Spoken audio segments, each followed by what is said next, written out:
Hello and welcome to this video where we are going to learn what is Bootstrap, and the best way for you to understand what Bootstrap is just navigate to the official website, that's getbootstrap.com.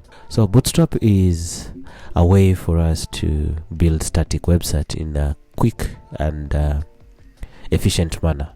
That's building our front end, and it actually says here powerful, extensible and feature packed front end toolkit. So it's basically us using classes so that we are able to construct websites in a fast manner.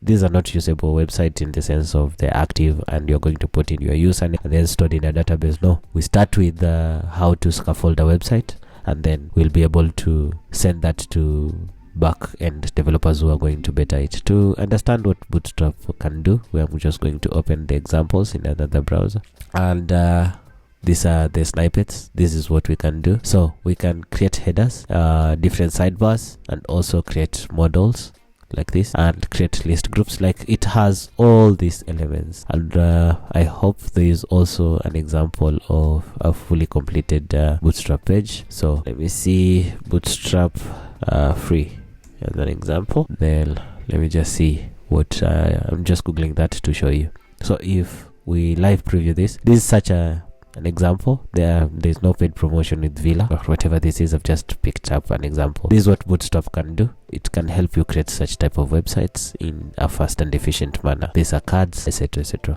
Okay, you create all these elements in a quick manner. Okay, these are cards as well. Okay, so this is Bootstrap 5, and which is the current version.